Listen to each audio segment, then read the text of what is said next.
try to briefly define intellectual charity for everyone, since that's the main subject of our conversation tonight. And I'm wondering if you can help motivate us a little bit. So what do you think is the single best reason for why students should practice intellectual charity? If you've got a classroom of students in front of you, what's your go-to for persuading them to want to make the effort to learn intellectual charity skills? Let's see, Diana, why don't we start with you? Great. Well, thanks so much. And I'm honored to be part of this. So thanks for inviting me. So the single best reason I think to practice intellectual charity is you're more likely to believe things that are true if you do. Great, short and sweet. Diana, would you mind just taking a swipe at defining intellectual charity for us? Sure. It's not clear to me whether intellectual charity is a virtue or a skill or a disposition, but I think it's a way of being in discussion, especially when you're talking with people with whom you think you're going to be in some disagreement, that is characterized by, I think, three main things. One is the kind of golden rule is applied to discussion, that you treat people the way you want to be treated, you listen to people the way you want to be listened to, that you give people the benefit of the doubt, that you assume best intention. And when I am teaching, I often describe this as just trying to be generous with others, toward the goal of deeper understanding, as opposed to the goal of initially persuading. It's not that persuasion is wrong. I don't think it's wrong at all. I think it has, a lot of value in discussion and deliberation. But I think that when being intellectually charitable, you want to at least initially not try to assume that you're right and others are wrong. Excellent. Thanks, Diana. Randy, what do you think? Do you basically agree with that definition? And do you have any other reasons why you might give your students for why they should pursue this virtue or this skill? Yeah, I definitely agree with what Diana said. And I'd like to underline a word that she used. She used the word generosity.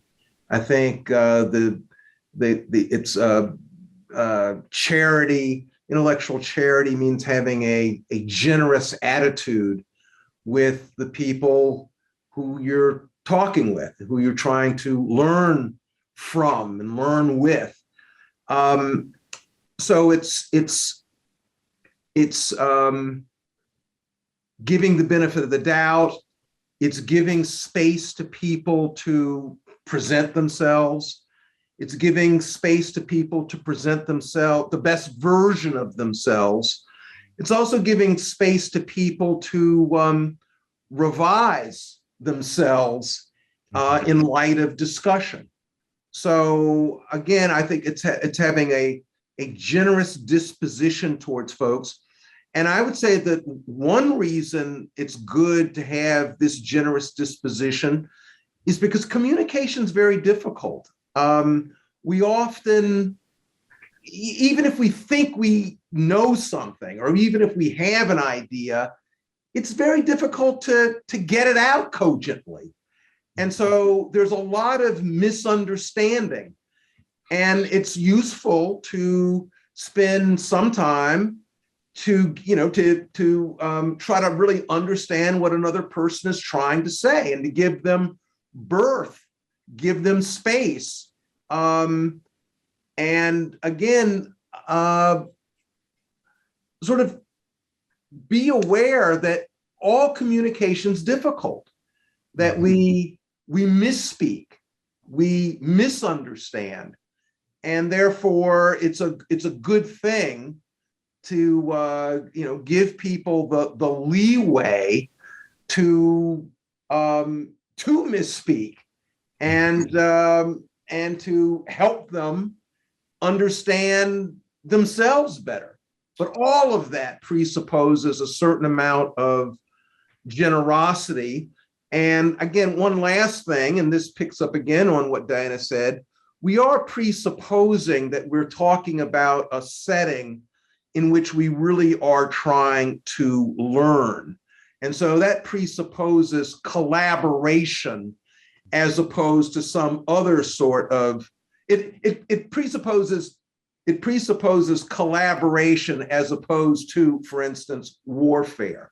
Now, sometimes there is a time for intellectual warfare. And under those circumstances, you might want to have a very different disposition. But at least for the purpose of our discussion, I was assuming that we were talking about a classroom in which there's an underlying belief that we are engaged in a collaborative enterprise. And again, for that, you need intellectual generosity. Great. I guess maybe we'll come back to probing when does a collaborative enterprise devolve into a warfare enterprise, or how do we decide which kind of conversation we're in if we're not in a perfectly structured classroom environment, for example. Stephen, I did want to give you a chance to maybe build on that definition of intellectual charity, or offer us any other reasons why students should do it, given that it might be difficult to practice or inconvenient or psychologically unpleasant or potentially even costly. Sure. I'll weigh in briefly. Again, delighted to be here on this panel. Yes, in agreement with everything that has already been said. I think by way of further commending, I mean, to add to what has been said, it does presuppose that there's a kind of moral imagination that is kind of undergirding our engagement with one another, right? That it's not merely a kind of best practice, more efficient way of having discourse, which it is, but it actually assumes that things like dignity, generosity, respect, charity, these things hold together how we engage with one another. And then added to that, thinking about the importance of it's not just for the sake of that dialogue or that exchange, but I'm actually seeking to be in community with individuals, right? So one of the reasons why I ought to invest myself in this practice, because I have to probably see this person maybe every day, maybe once a week, right? So how I engage with individuals, respecting their humanity, affording them dignity, et cetera, it is a part of how we build together, whether we're pursuing truth or just pursuing the furtherance of a democratic experiment together. These things are important. Great. So Stephen, if I'm understanding you correctly, you're saying that at least part of why we should practice these virtues is because we're in relationship with each other, and those relationships are perpetuated over time and hopefully over many interactions. And our relationships are sort of at stake in whether or not we practice charity when we disagree? Certainly. I mean, it'd be one thing if I can talk to a person in a particular kind of way if I'm convinced that I will never see them again. I don't, that their being is not in some way connected to my experience of walking through the world.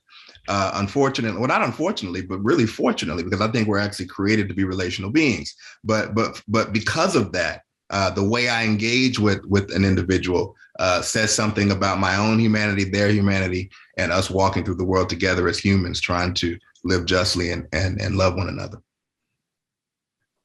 It's beautiful. Diana, I want to circle back to something you said. You mentioned in your definition of charity, the concept of giving someone the benefit of the doubt or assuming best intentions.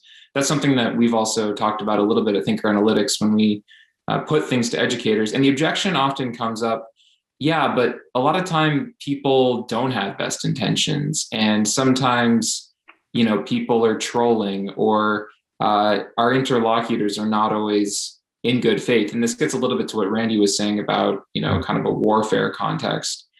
How would you suggest we determine when someone is in good faith, or should we sort of try to assume best intentions even when we have reason not to? In other words, if someone maybe is possibly trolling or maybe pushing the limits of good faith, should we still try to extend the benefit of the doubt anyway? Yeah, it's a great question. I want to go back to what Randy said. I think it depends a lot on setting and what the purpose of the discussion is. But imagine, for example, in a classroom setting, which is where I do a lot of my work, I always assume that the purpose of the discussion is learning.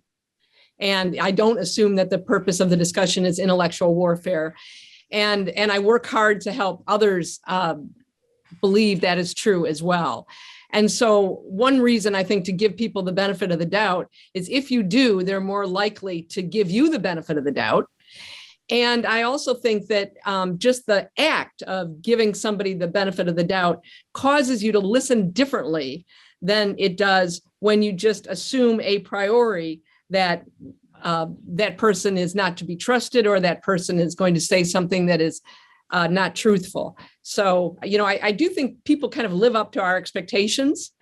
And so that's a reason why I think we should have high expectations, but they should also be very generous. I mean, that doesn't mean that everything that anybody says in a discussion should be treated generously, or that intellectual charity is something that should extend to everything at all times. I think that's one of the big challenges we have in contemporary America, is to try to decide when is intellectual charity not just ideal, but demanded, and when is it not? And I do think there are all sorts of times in which it's a very bad idea to be intellectually charitable towards some ideas. I would agree with you.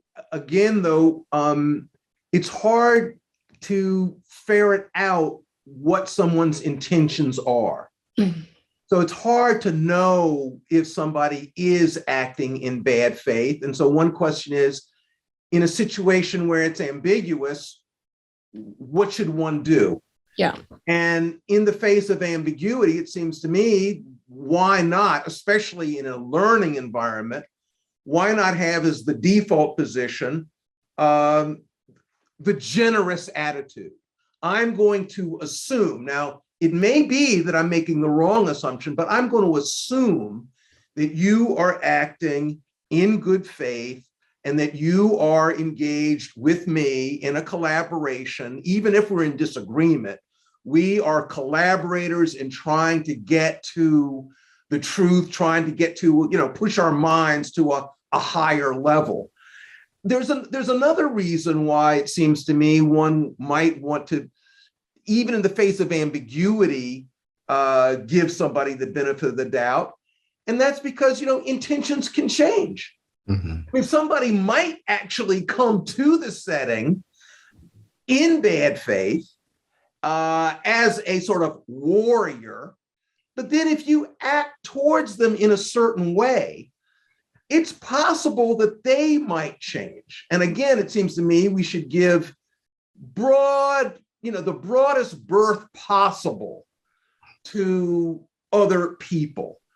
And so, those are other reasons why it seems to me that your default position is a good one. And we should really lean over backwards to give people the benefit of the doubt, to show charity, to be generous. I was just going to say quickly, I certainly agree with that. I mean, I've certainly disarmed individuals who've come to conversation in warfare mode by a kind of charitable disposition. I do think that this is the challenge, as Diana and Randall have said. Discerning the bad faith argument or the disingenuous argument. People are making those kinds of analyses, parsing different arguments with vastly different worldviews and et cetera. That's one of the challenges, right? Because what I might triage under the category of bad faith, disingenuous, someone else might not, and vice versa.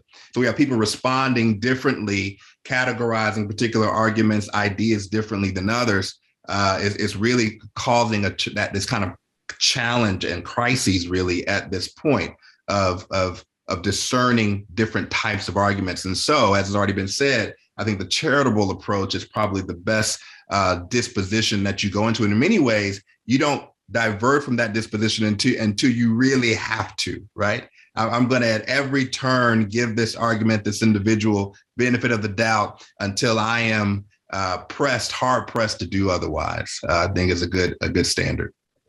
Yeah, let me add to that I really like Randy's point that intentions can change, and that's one reason that we want to assume best intentions.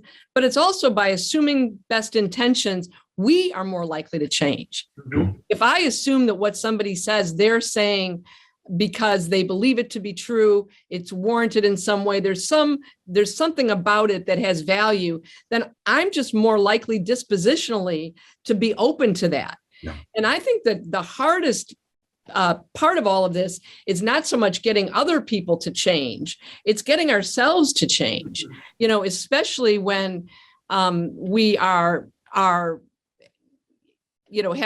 have been doing something for quite some time, and we have views that are very strong. And I'm not suggesting that we should willy-nilly change our views all the time.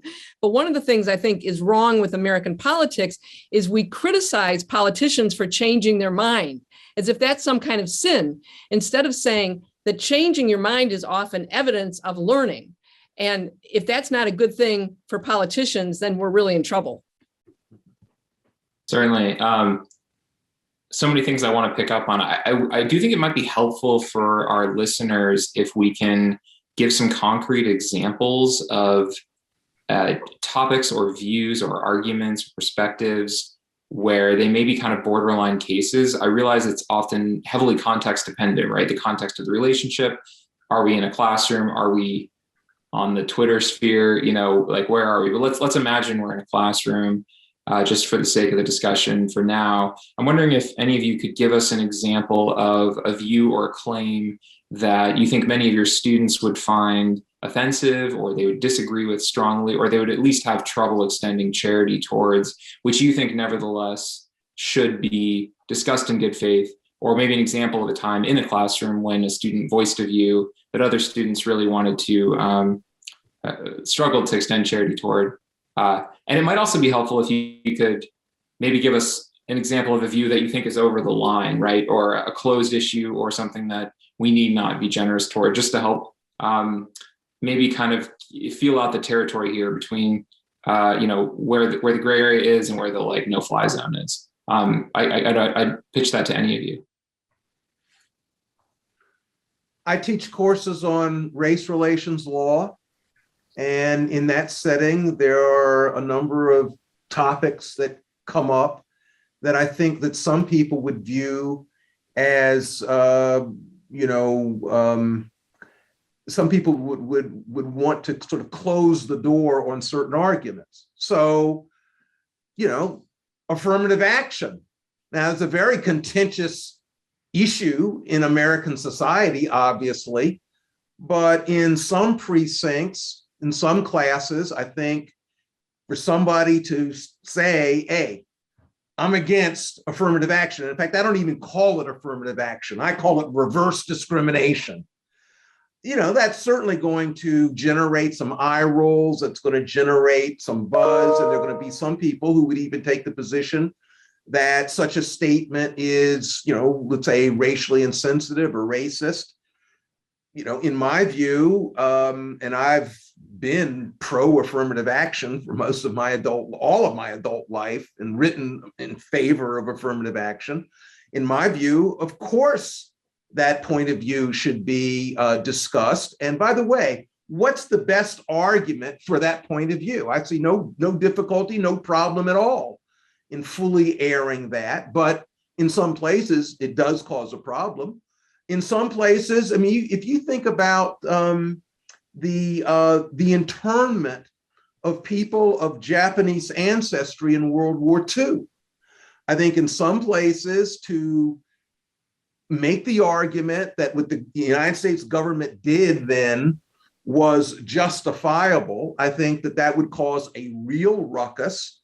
I think that what happened was absolutely deplorable, but in a classroom, it seems to me, and I've done this, what is the best argument on behalf of the government? Was there some rationale to it? After all, there were some very impressive people who went along with the government. What were they thinking? What was their rationale? So these are some issues which I think, again, in some places, these are some arguments that in some places would be viewed as verboten. I don't think they should be viewed as verboten. So let me stay with that example for just a minute, because I've thought a lot about how the internment of Japanese Americans has been taught over time. So let me tell you a story briefly, I promise. So I started teaching high school social studies in 1979. And one of the classes I taught was a U.S. history class, and we used a textbook called The American Dream by Lou Smith, which at the time was considered a very left-wing textbook. And one of the things that made it a left-wing textbook is that it had a lot of controversial issues in it, encouraging history teachers to engage students in discussion of historical and contemporary controversies. And the question of whether or not the US government was right or correct when interning Japanese Americans was in 1979 taught as a controversial issue. It was in curriculum materials as a controversial issue, and that is how it was taught. And I, for 2 or 3 years, taught it that way, in the same way I would teach any other controversial issue. And then finally, I think around 1982 or 1983, I started getting really nervous about that. I was watching how that issue was being perceived differently outside of U.S. history textbooks. This was a time of reparations, a time of official apologies. And so what was happening is that issue was tipping from being considered an open issue, with the question being, was the government right or not, to being a more settled issue, a question for which there was a right answer. And the right answer was that the government was wrong. And it's a very hard thing for teachers to be teaching during these tips and trying to decide, do they want to be on the front end or the back end of a tip? But today, when you look at curriculum materials, almost all of them treat the internship of Japanese Americans as a human rights violation of enormous proportions. And if students are being asked to consider, what were the arguments at the time, it's usually done in a real historical context. Let's just look at the arguments that were raised at that time. But it's very unusual, at least in my experience, to see that issue treated as a controversial issue. And I think that that's absolutely fine. I think there's all sorts of things that should be taught as a question for which there is a right answer. I think the question of whether women should have the right to vote is something that I've taught a lot about for decades. And I think that's a question for which there's a right answer. But, it wasn't all that long ago in the United States, and it's certainly still an open question in some other societies about, how particular societies should deal with that. So my point, and now I'm going against what I said, this is taking too long, is that what is considered open or settled changes over time. And that's not because it's just the nature of, I think, how these things work. And I think that is a particular problem during a time of intense polarization. Diana, I actually want to follow up on that then. So certainly there are many issues that, say, an instructor or facilitator is likely to believe rightly or wrongly are closed or settled issues. What would you say to a student or maybe a parent knocking on a teacher's door, professor's door, who wants to make the case that the internment was justified, or who wants to make the case that women shouldn't have the right to vote, for example? Do you just say, sorry, we're not going to talk about that? I mean, how do you approach that? Yeah, I wish somebody else would answer that question first, because it's so hard. I want to make a distinction between how an issue is framed in the curriculum and what you say when a student says something in class. So if I'm teaching about whether women should have the right to vote in the United States, I'm going to frame that in a particular way. But if a student says in class, well, I don't think that's true, I'm not going to shut that student down unless that student says it in a way that is really personally insulting. So if that student says that it's not true because women are by definition inferior, then I'm going to deal with that in a different way.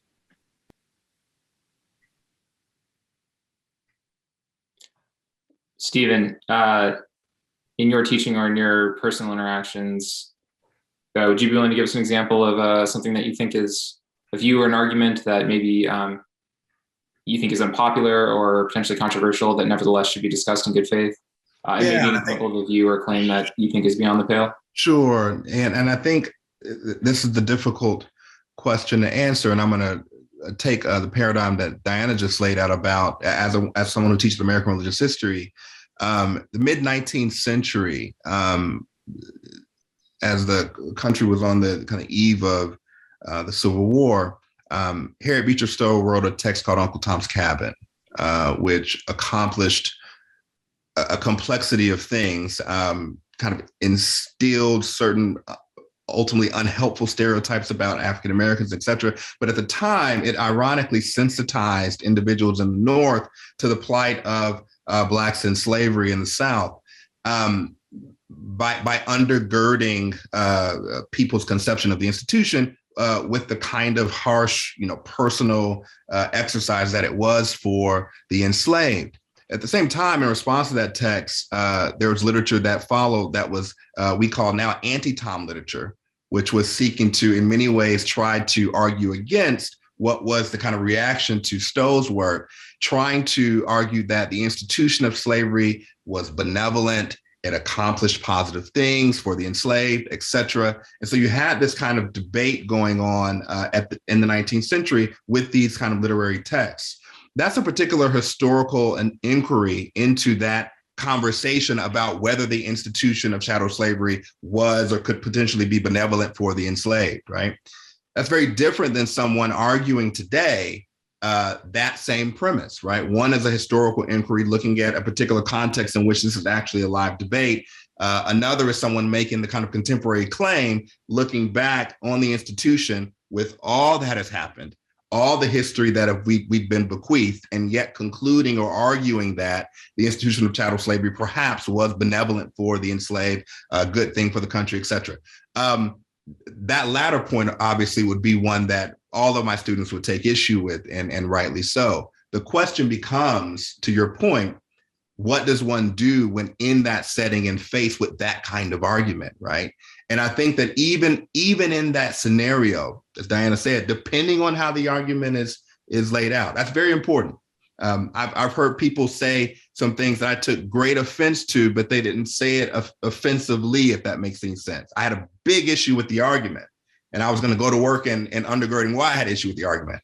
But the way in which it was delivered, I think, made a difference in how I engaged with that argument. There is a way in which you can address a particular argument that you take particular exception to in ways that I think are appropriately perhaps decisive and in many ways meeting that argument with the full emotion and conviction that you have in terms of addressing it in ways that is good for the discourse, right?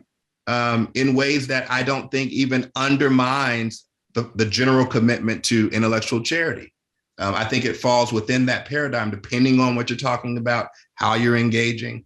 But certainly I raised that example as one that in a historical context provides a robust conversation. In a contemporary setting, one making the argument, students would find objection to it. There are certain other things that I've actually seen people still calling into question or treating as legitimate, calling into question the veracity of particular historical events, be it the Holocaust or whatever, right? Those things are appropriately met with a degree of, decisive judgment against those claims because of the history that we've been bequeathed, because of all that has come before us, because of what is at stake. We have to meet those arguments with those kinds of dispositions. And again, I don't think that again is contrary to the principle that we're seeking to commend today. It just demonstrates that this is a complex task of trying to embody this principle, given the various degrees of arguments and ideas that we confront. And also given the various levels, educational levels. I mean, sure. If you're teaching in elementary school, that's one thing, and how one deals with kids in elementary school versus middle school versus high school versus college versus a law school. I mean, I teach at a law school, and frankly, with teaching in a law school classroom, I find it hard to imagine an issue that ought not be open, including, the most, slavery. Should people be able to sell themselves into slavery? As far as I teach contracts, I'm game. Let's talk about it. It seems to me at a certain level, virtually anything should be talked about. I think that the people who have the more difficult problem, are people who are dealing with younger minds. So if you're dealing with people whose level of intellectual maturity is such that you can't give them as much leeway as I can give. I find it perfectly easy. There is nothing that, in my view, is outside of discussion in a law school classroom. But that's law school. We're talking about people who've, been through, college educated. We're talking about people in their mid-20s. That's a very different thing than, a 15-year-old. And I think that people who are dealing with 15-year-olds have a much more difficult task in certain ways than the task that, I confront teaching in a law school. Randy, I'm imagining many of our listeners may be cringing a little bit. And I'm wondering if you can help us distinguish. I imagine it's one thing if we sort of open this conversation about, say, whether slavery could be justified in a sort of hypothetical or historical, or if we kind of have if we're 1 degree removed, we're just sort of like, what would one say, sort of way, as opposed to a student in your classroom is saying, no, slavery was justified and here's why, as an expression of personal conviction. Would you treat those cases differently? No. And if a student said that, okay, what are your reasons? What are your reasons? One of the problems with the settled issue point is that if people, I've seen situations in which ideas have been deemed to be settled, and because they've been deemed to be settled, people have actually forgotten how to argue against a position that they rightly disdain. But they've lost the arguments. They actually don't know why they believe what they believe. So frankly, I don't mind it when I have someone who quite radically, challenges the conventional wisdom that's in the room. Because when they radically challenge the conventional wisdom, it actually makes people think, oh, well, why do I think what I'm thinking? I find that pedagogically very useful. Can I just respond to that really quickly? Yeah, please. Sure. No, to that point, and I mean, and this is, people have different convictions about this. I literally had a conversation with a Harvard undergrad. There was a speaker that was invited to campus, and intentionally, I'm not going to say who the speaker was, because you literally could put a lot of people in this list. We've all seen this happen.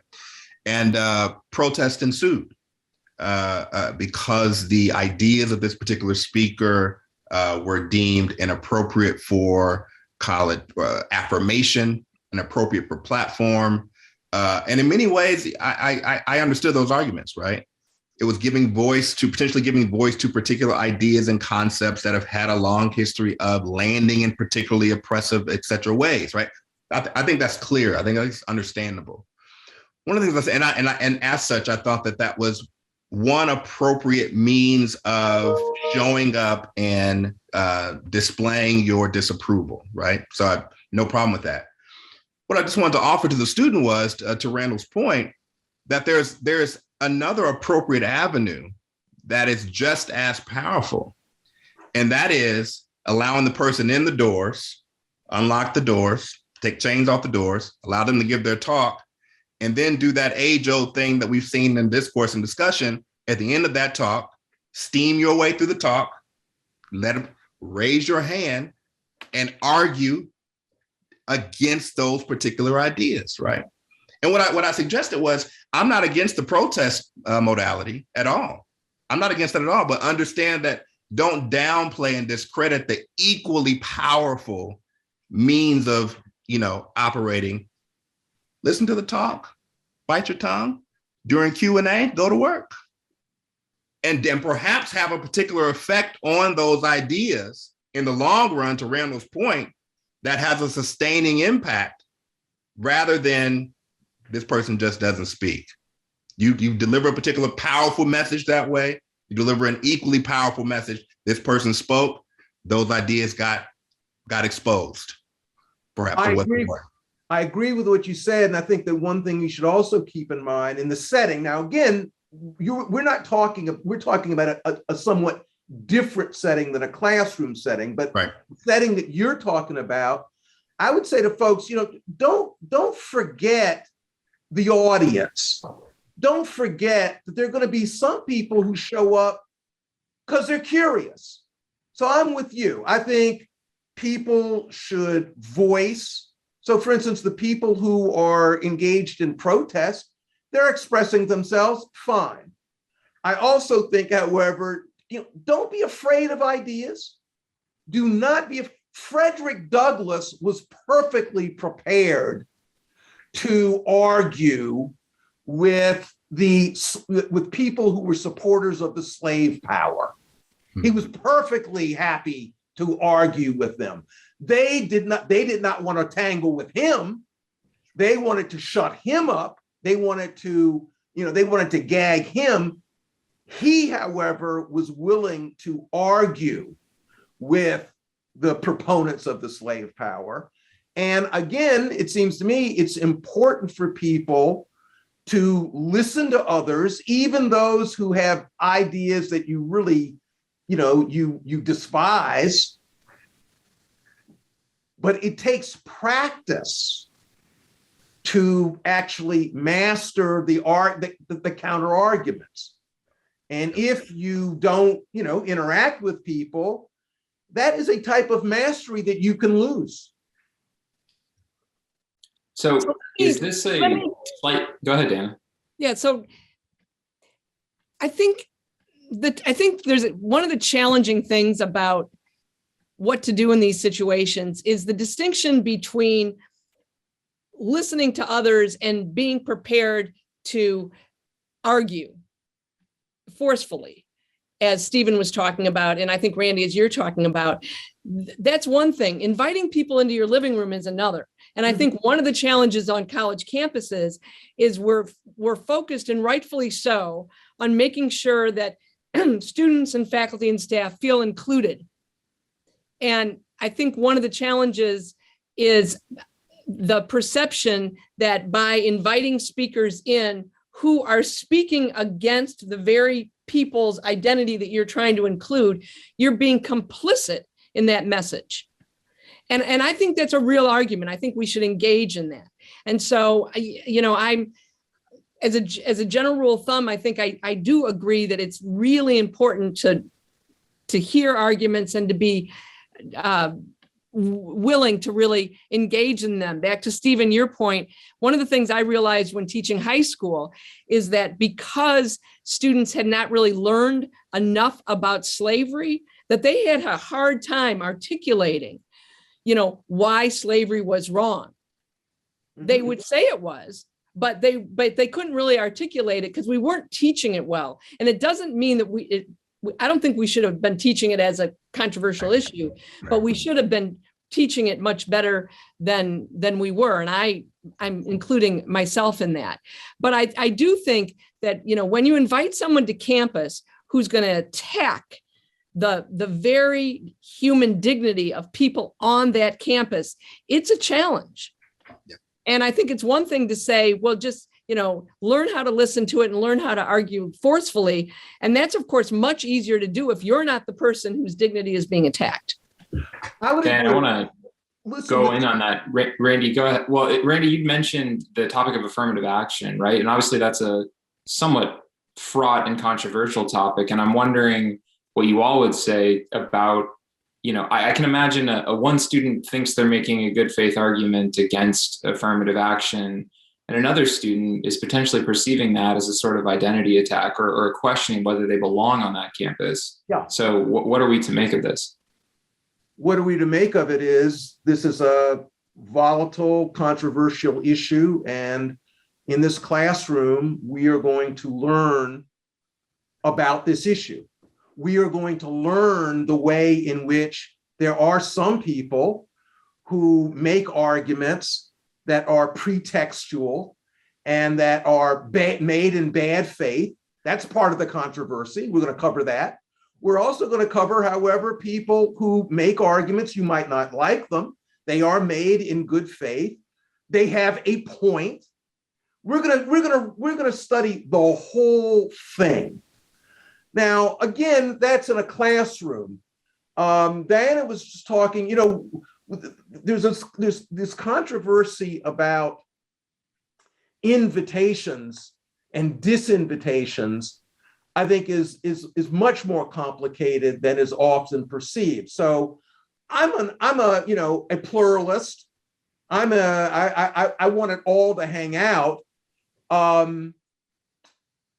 I think sometimes that people in my camp get very angry at students who engage in disinvitation campaigns. But I would say to the people in my camp, hold it a minute. The people who are arguing, want to rescind an invitation, they're expressing themselves. Why are you calling them censorious? They're just expressing themselves. The people who issued the invitation were expressing themselves. Now we have a group of students who are saying, no, we don't like your invitation. We want a disinvitation for these reasons. It's a political struggle. I don't think that either one is acting necessarily badly. I think we have to make a conclusion. Was the invitation, a sound invitation? Maybe yes, maybe no. And so, on this question of disinvitations, I think that, again, people in my camp, I would call my camp the freedom of expression camp, have sometimes gotten off on the wrong foot by making it seem as though an invitation is some sort of, irrevocable thing, as if once you make an invitation, you can't reconsider. Why not? Some little group made an invitation. Why can't somebody else say, no, this was an ill-considered invitation. You should rethink it and actually rescind it? It seems to me perfectly fine. Both are expressing themselves. And what we have to do is just come to a judgment about who we think is right or who we think is wrong. Yeah, the invitation front, I wonder if we might, or if universities might consider a sort of mechanism to have that type of discussion in a debate in the manner you suggested. I don't know, but I imagine most of the mechanics of it right now are these sort of open letters, get a lot of signatories and demand that someone be denounced or that an invitation be rescinded. I do want to start transitioning to our audience questions, since I know we'll have a lot of them coming in. One of the questions that surfaced is just about cancel culture, which kind of gets at this topic. I guess the question that's kind of bubbled up from our audience is, how would you conceptualize your understanding of the current mindset of cancel culture, and how do you believe this approach impacts your discussion of intellectual charity, dignity, assuming the best, generosity, etc.? I guess maybe the way I put this to you all is, isn't shaming good sometimes? What are the times, if any, in which we really should maybe cancel somebody, or it might even be a useful exercise to attack someone's reputation or their platform, and how does that sort of balance with everything we've already said about assuming best intentions? I'll open that to any of you. Well, let me say something about the phrase cancel culture and what people think it means. I mean, it's certainly become very politicized. And so when I think about cancel culture now in the context of the last year or so, I think about legislatures passing legislation telling people what cannot be taught in schools. That is cancel culture. So the trans legislation in Florida, the CRT legislation, cancel culture. I'm very worried about that. So I think we've got to be very careful about not assuming that cancel culture by definition means a bunch of left-wing students who don't want a speaker on campus. And if we're really, analyzing power, and I know students can be very powerful and I want them to be, but they're nowhere near as powerful as what these legislatures are doing right now. I would agree with you on that, Diana, completely. And, we see certain forums. I think, for instance, the Wall Street Journal, just to call out a name, a particular one, sentinels for freedom of expression that don't seem to see any problems when threats to freedom of expression are coming from the right. The Wall Street Journal only seems to see problems when they're coming from the left. And that's a hypocrisy that needs to be called out. At the same time, it's true that people who have their arms on their hands on the levers of state power, that is a bigger threat than groups that are engaged in what people call Twitter mobs, etc. It is true, however, that what's happening on campuses is a real problem. I used to think it wasn't that big a problem, but in the last few years, I've changed my mind. I mean, every week I hear about some professor somewhere who is being investigated or who is being disciplined because the professor said something in a classroom for pedagogical purposes that a student says is insensitive. The student goes to some administrator. The administrator begins an investigation. That is chilling professors. That is chilling discussion. And that, it seems to me, is a real threat to freedom of learning, freedom of teaching, freedom of, intellectual freedom on our campuses. One last point, you asked this question about shaming. It seems to me, shaming, it all depends on what's being shamed.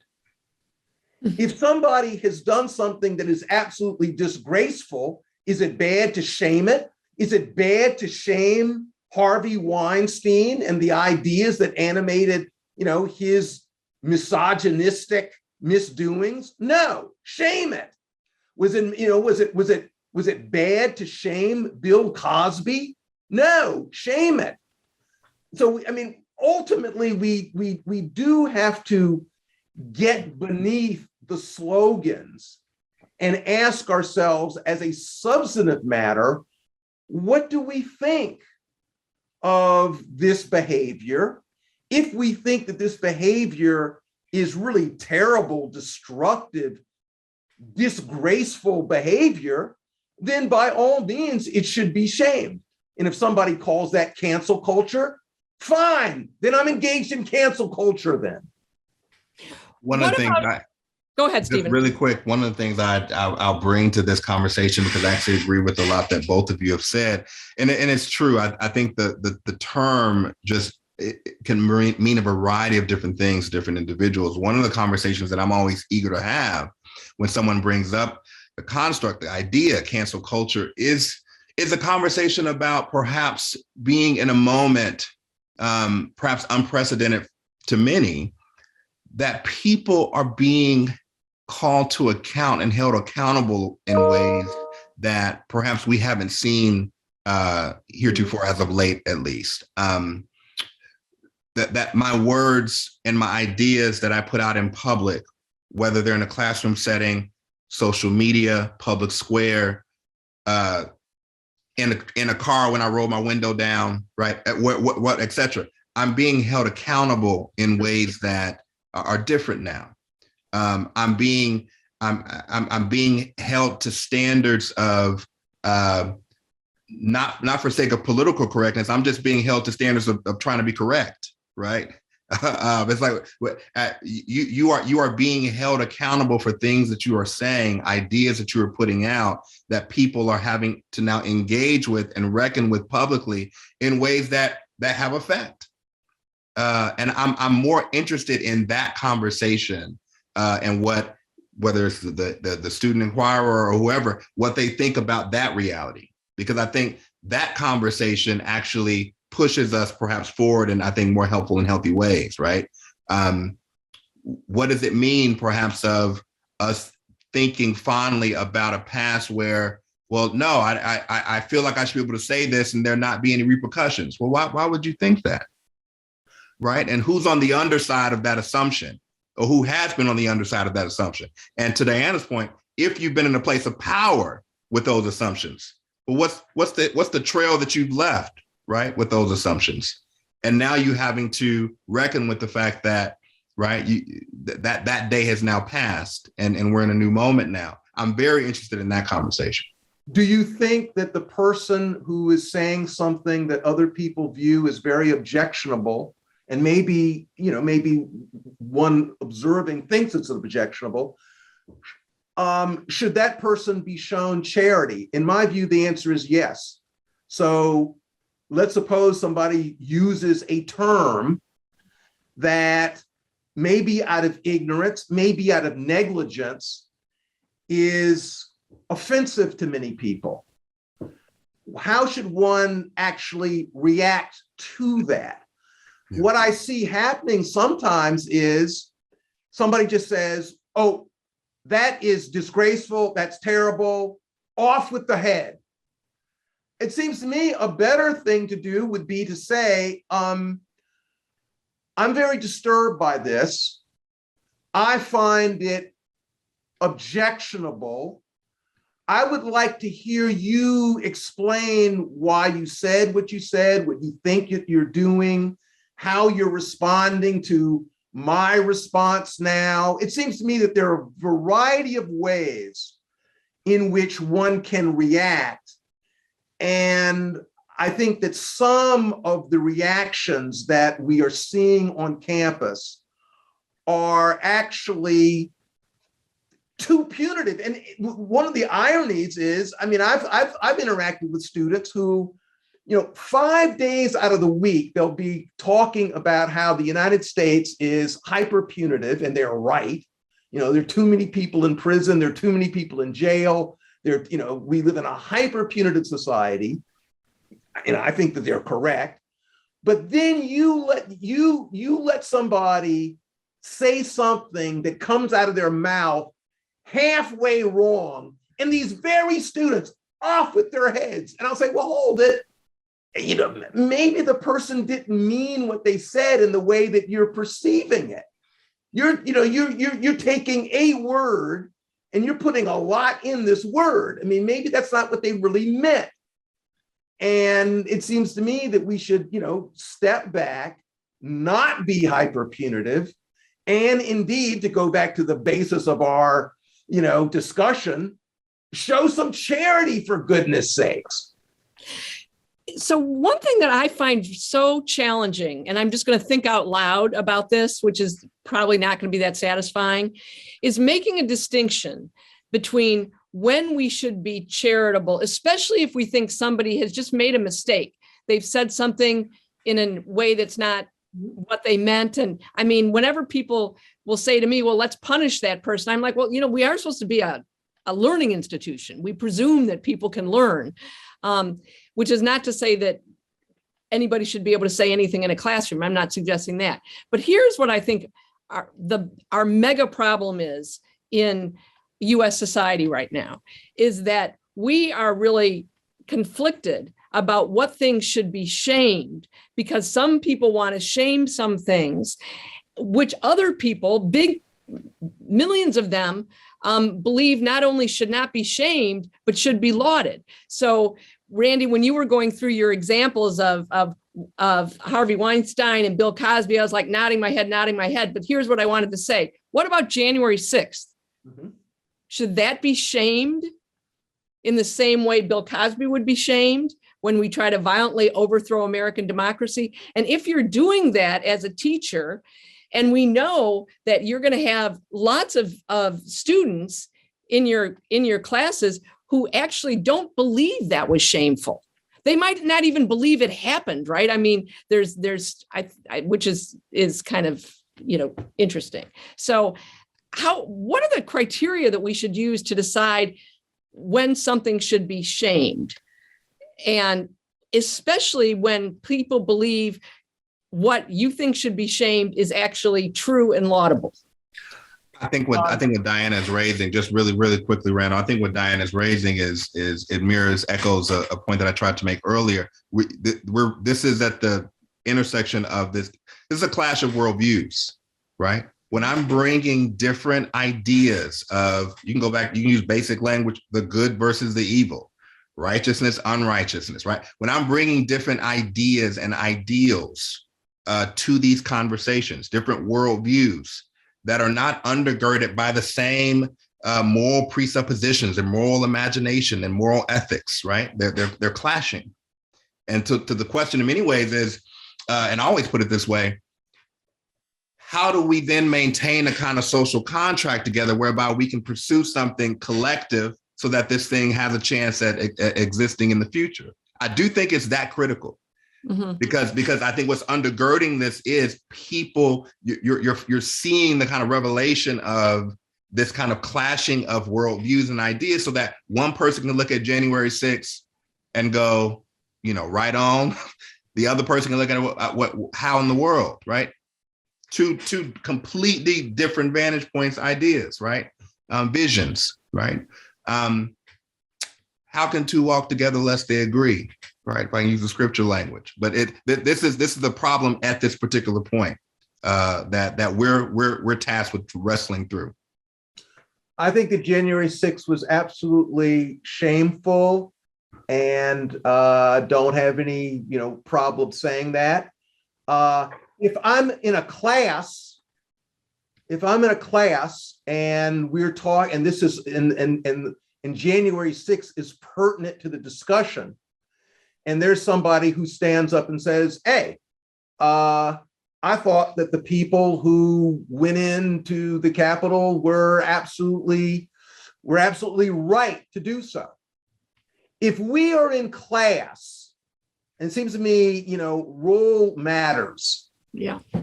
If I'm writing something, I'll say what I believe. If I'm at a rally, I'll say what I believe. But, there are a lot of settings in which I will say my piece.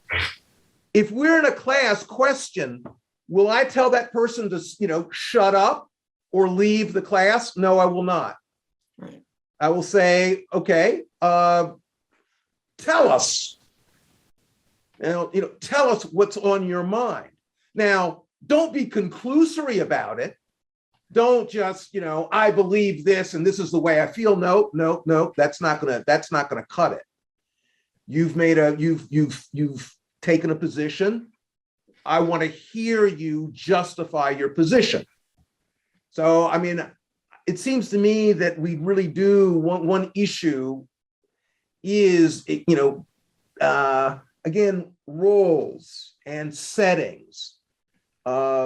A demonstration is one thing. A magazine is one thing.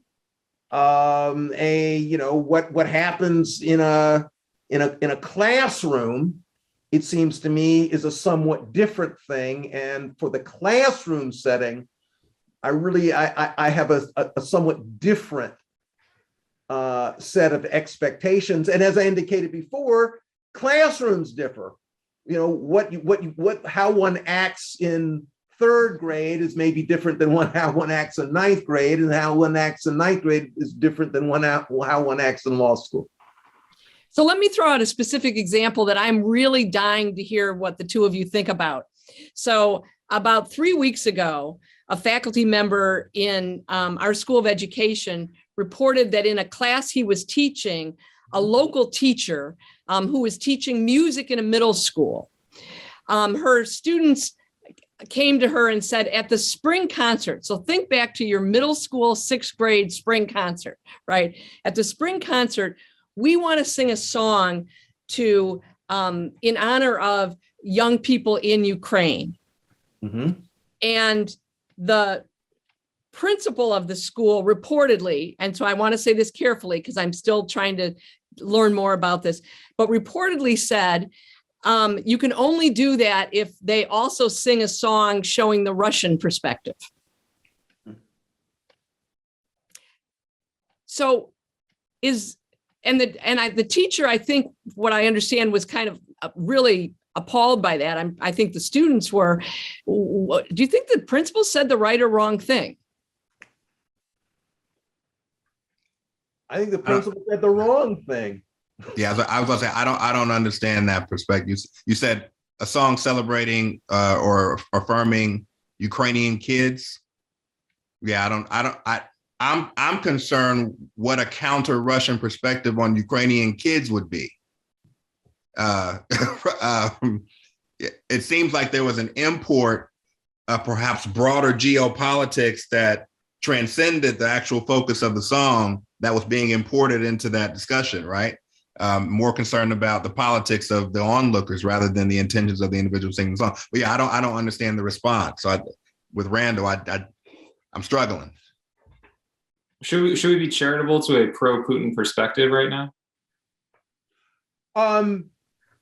Again, let's imagine that someone said, listen, in the United States of America, overwhelmingly, the perspective has been a perspective, intensely negative of Russia. I would like to come to your institution to provide an alternative view of what's going on. As far as I'm concerned, that fair game. Why not listen to this alternative view? I would not have a problem with that. So what if the alternative view was actually supporting genocide? That okay? Yeah, I was going to inquire what, again, kind of like cancel culture, pro-Putin perspective is loaded with, right? I think so much that we have to unpack. That the pro-Putin's perspective is the actions that have been taken, to Diana's point. Yeah, I'm going to take issue with that. And what does it mean to be pro that perspective, right? It's one thing to argue a particular, intellectual or academic, trudging through history. Let's kind of, have a walk through geopolitics, et cetera. That's a particularly different discourse than, no, I represent the pro, to Diana's point, genocidal perspective here. If that is, it seems like what needs to be unpacked is what Putin's perspective is discerned to be, right? Perhaps that's the conversation, and then we build off of that. To Randall's point, to your point, there seems to be an agreement, or at least a public square understanding of what that perspective is, and a judgment has already been made on that perspective, and I think a righteous one. But Randall, I'm interested in your response. 33 years ago, or it was at least 3 decades ago, I remember Mobutu came to the Kennedy School to give a talk, and it was very controversial, and there was protests outside, and Mobutu was a terrible dictator, and I participated in the protest outside, and then when it was time for him to speak, I went inside to listen to Mobutu. Question: was it a good thing for to go in and listen to Mobutu? I mean, you could say, well, the fact that there were some people, and there were a lot of people actually who actually went in to listen to him. One could say, well, wasn't that a validation of him? Wasn't that, could people make an inference that this was a suggestion that he actually had a point of view that warranted listening to? You could take that position. I'm glad that I got to see Mobutu. I detest Mobutu, but did I learn something from going to see him, from actually hearing his voice, from hearing his demeanor? Yeah, I did. Does that mean that I would even be against war against Mobutu? No, it doesn't mean that I'd be against war. Does it mean that I might be in favor of people who were trying to kill Mobutu? No, I could imagine, freedom fighters trying to do away with Mobutu, but again, if is there some value to even the worst? So, for instance, Diana, to go back to, is it a bad thing for a bookstore to offer to the general public Mein Kampf? Is it a bad thing for people to know about the thinking of Holocaust deniers? There is such a thing as Holocaust deniers. I suppose you could take the position that, well, what we ought to do is just blank them out entirely. Well, do you really want to try to do that? Or do you want people to know that there is such a thing as Holocaust deniers? This is what they believe. These are their sources. Here is why you ought not credit them at all. Seems to me the latter is the place to go. Randy, if I may, I do want to bring this into a question that's been on my mind, and I think we were getting at it, but it has something to do with the cost that one might pay to be charitable. There might be a sort of personal cost. It could be the cost of a few minutes of my time while I listen to an idea, right? It could be the cost of perhaps a personal relationship would be at risk. It could be a cost that I might feel that my identity, perhaps as a student in a classroom, is under threat, or that it's being questioned whether I really belong there. So there's always, it seems to me that often there's something that's really at stake. And for some people, depending on the context, there may be a lot at stake in certain conversations, right? It could be my reputation, could be at stake. So my question maybe for all of you is, what is the cost that we can reasonably expect or ask students to pay to be charitable, if any? And how do we bear that cost ourselves in some small way, or mitigate it? Do you see what I'm asking? Like, it seems like there's a lot at stake personally and emotionally in these conversations. Stephen, I know you're coming from a Christian worldview, so you can feel free to speak to that as well. Just kind of what resources that might bring to this. But I'd love to hear from each of you on that point. And this might be our last question. We'll see if we have time for one more. Sure, I can start us, and I'm eager to hear what Diane and Randall have to add to this. There is certainly, I think, I think cost language is interesting. You can use the language of sacrifice in its place, but there is a sense in which, speaking from a distinctly Christian vantage point, the particular resources that I think are there to draw on, the Christian worldview, or one iteration of the Christian worldview, has at its heart a particular anthropology, particular understanding of human beings. There's language lit all throughout Scripture, but one that is always striking to me is this idea that the Apostle Paul raises in one of his letters to the church at Corinth, that we are all seeing through a glass dimly. In that context, he's talking about spiritual gifts, talking about spiritual revelation, but I think we can import it into this discussion that we all have a limited vantage point in view, that we're all broken and frail, fallen, trying to get it right. And in that sense, it's in many ways a more robust version of nobody's perfect, right? So then how does that motivate me to engage with someone? I often say, even if you're talking to an interlocutor and there is no way that you could ever be brought to the conviction that they are right about a thing. I mean, it might be true. It's true for me as it relates to certain vantage points or ideas. I, at least though, I'm called to, I think, accept the fact that in the dialogical exchange, or in me confronting a particular idea, concept, etc., that in that confrontation, in that exchange, that moment can at least help me to be less wrong, right? If I'm convinced I'm right, I can at least be more right. Something to learn from the other, a particular idea, a particular exchange, experience, because of the fact that we are all seeing through a glass dimly. We are all viewing things from a limited perspective, vantage point, etc. Our own positionality, our context, all these things are informing background, informing how we come to a situation, come to an idea.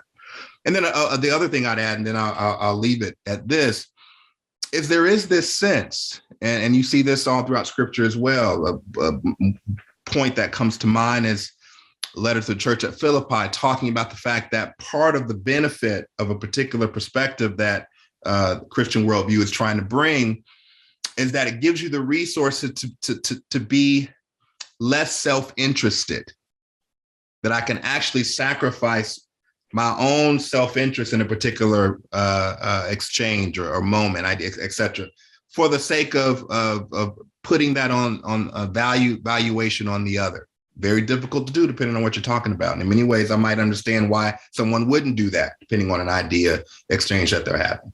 But there are, again, to use your language, Nate, these resources where I am kind of freed up because of a particular vantage point and orientation that I have toward the divine and towards other people, that I can actually cost and sacrifice, to go back to your language.